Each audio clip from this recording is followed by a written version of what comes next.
الحمد لله رب العالمين والصلاة والسلام على أشرف الأنبياء والمرسلين أما بعد. باب استحباب تكثير المصلين على الجنازة وجعلوا صفوفهم 3 فأكثر. كتاب رياض الصالحين يوصل شپږ نمبر باب دی په باره د دې کې چې دا سنت عمل دی، بهتر عمل دی چې په جنازه باندې مونځ کوونکي دا ډیر وي او د مونځ کوونکو صفونه دا 3 صفونه وګرځولی شي او یا د دې نه ډیر. اول نمبر حدیث دی عن عائشة رضی الله عنها قالت قال رسول الله صلی الله علیه وسلم. عائشة رضی الله عنها نه روایت دا وی چې رسول الله صلی الله علیه وسلم فرمایلی دي ما من میت یصلی علیه امة من المسلمین، نشته دی یو مړی چې په هغې باندې یو جماعت یوه ډله د مسلمانانو نه مونځ وکړي یبلغون 100 كلهم يشفعون له، چې دغه مسلمانانو عدد 100 ته رسیږي او دا ټول مسلمانان د دې مړي دپاره سفارش د الله نه غواړي چې الله دا مړی معاف کړي او 100 کسان د یو مړي دپاره هغې باندې ودرولی شي او د هغې دپاره سفارش غواړي په جنازه کې الا شفعوا فيه، مګر الله به د دغې مؤمنانو مسلمانانو سفارش او دغه شانته بخنه د دغه مړي باره کې الله قبوله کړي. دا د الله د پیغمبر خبره ده رښتینې. 100 کسان دا په یو مؤمن مسلمان جنازه باندې ودرولی شو، مؤمنان مسلمانانی، نو الله تعالی به دغه مړي ته د دغه مسلمانانو د دې جرګي او د دې مسلمانانو سفارش الله بالکل قبلوي. بس څومره ښایسته خوندور حدیث دی، د مؤمنانو دپاره څومره زیری ده چې صرف عقیده د چا توحید وي. دا بل حدیث ته وعن ابن عباس رضی الله عنهما قال سمعت رسول الله صلی الله علیه وسلم یقول. عبد الله بن عباس وی چې ما د رسول الله صلی الله علیه وسلم نه اوریدلی دي ما من رجل مسلم يموت، نه د یو سړی چې مسلمان وي او دا مړ شي فیقوم على جنازته 40 رجلا، او دغه مؤمن مسلمان په مړي باندې جنازه باندې 40 سړي دا ودرېږي د مانځه دپاره، خو داسې سړي وي چې لا یشرکون بالله شیئا، چې دغه سړو د الله سره په دې مخلوق کې هیڅ شی برخدار نه وي ګرځولی، یعنی 40 کسان مؤمنان په یو جنازه باندې ودرېدل الا شفعهم الله فيه،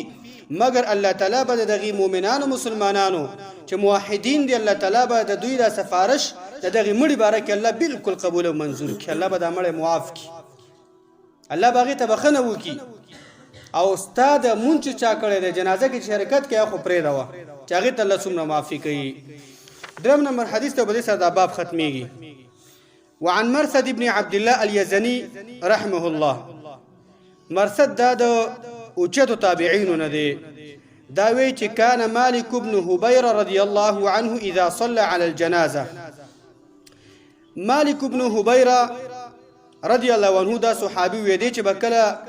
یو جنازه کوله د یو مؤمن مسلمان جنازه به کوله فتقال الناس عليها، او خلک به د جنازه باندې کم کسان به کم، نو دوی به څه کول جزأهم عليها 3 اجزاء، وی دی به دا مسلمانان چې کم حاضر شوي دي او کم کسان دي وی دا په 3 برخو باندې تقسیم کړل، یعنی 3 صفه به کړه. اکثر موږ د جنازو کې وګورو 3 صفه برابر کې، دا سنت عمل دی. وی دی به دا خلک 3 صفه باندې تقسیم کړل. ثم قال بيولا وقال رسول الله صلى الله عليه وسلم، د الله پیغمبر صلی الله علیه وسلم فرمایلی دي من صلى عليه 3 صفوف فقد اوجب، من صلى عليه 3 صفوف و پچا باندې چې 3 صفه خلک دا جنازه وکي مؤمنان مسلمانان فقد اوجب یقینا د دغه مړي دپاره جنت بالکل واجب شو، حتمی شو، خامخا شو، لازم شو چې 3 صفه په کوم مؤمن مسلمان په جنازه باندې ودرېږي، نو د دغه مړي دپاره چې مؤمن د مسلمان د کوتاهي تقصیر ګناه دا ته شوې ده، الله به څه وکړي دغه مړي ته الله د دغه مسلمانانو په سفارش باندې او په جرګه باندې الله بالکل هغې ته معافي وکړي. الله یې زموږ اساس مړي داسې وګرځوي، الله دې معاف کړي. دې روایتونو مقصد دا دی چې نبی صلی الله علیه وسلم موږ تاسو تیزی راکړي په څه معنی وایي چې څه وکړي په جنازو کې ډېر کسان حاضر شي دا مه وایي چې دا د پلانکي کړي مړی دی او دا د پلانکي کړي مړی دی کلیوالیزم ته وباسئ دې ته ایمان ته ترجیح ورکړه او اسلام ته ترجیح ورکړه چې کوم مسلمان دی او کومه مسلمان د هغه زموږ خور دی او هغه زموږ ورور دی او هغې جنازې ته حاضري وکړو الله پیغمبر یې تیزي ورکوي دویمه فایده پکې دا ده مونځ کوونکي چې دی مونځ کوونکي جنازې والا دا خلک دا ګوره عادي خلک نه دي وی دا د دې مړي دپاره سفارشین دي دا لکه یو سړی چې دغه شانته یو چا راایسار کړی یو د چا په ګریف کې او د چا په چا نیولی که نه او دا خلک یې لکه د کلي مشران پسې لاړ شي چې سوال ورته وکړي دا سړی مجرم دی خو یاره معاف یې که تاسو ته موږ سوال کوو دا معاف که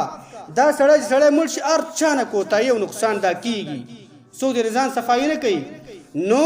دا سړی د الله تعالی په ګریف کې دی هغه ډېره سخته مرحله د الله د موږ تاسو باندې اسانه کړي نو مسلمانان مؤمنان چې دي نو دا سفارشیان دي د دغې مړي دپاره الله ته سفارش کوي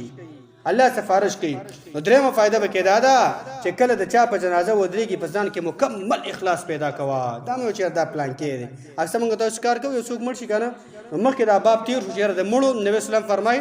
اذکروا محاسن موتاکم تاسو د خپلو مړو څه وکئ هغه ښایسته صفات یاد کړئ ښایسته خبرې له یادې کړئ کوم چې بد کړي الله ته ورسوال وکړه چې الله یې معاف کړي نو په ځان کې اخلاص پیدا کول پکار دی مخکې دا حدیث هم تیر شو د الله پیغمبر وسلم فرمایي کله چې یو سړی د چا باره کې خبره وکړي دا پلانکې بس جهنمي دی دا غر دی تباه او برباد دی زموږ اوس پښتنو کې دا خبرې ډېرې دي پلانکې لاړې تباه او برباد دی هلکه ولې د پلانکي ټایم کې کار کړی پلانکي ټایم کې کار کړی وی الله تعالی څه وي الله تعالی دې بنده ته وی ښه ته په ما زور کې که نه چې دا پلانکې جهنمي کومه ته مې تباه کړه او ستا مې ټول هغه نیک اعمال ختم کړه دې ته ما ټول ګناهونه معاف کړه نو الله تعالی بنده انشاءالله معاف کوي نو دې روایتونو کې دا اشاره ده چې موږ تاسو باید ځان کې اخلاص پیدا کړو کله د چا جنازې ته حاضرېږو باید د هغې ښایسته صفات یاد کړو او الله ته د هغې متعلق څه وکړو عاجزي وکړو چې الله دا بنده دا مؤمن مسلمان چې سخت سفر شروع شوی دی هغه الله تعالی معاف کړي زموږ او ستاسو په جنازو هم به الله تعالی مخلصین دینداره خلک الله تعالی ودروي الله دې په دې خبرو مو تاسو عمل کو توفیق راکړي وصلی الله علی نبینا محمد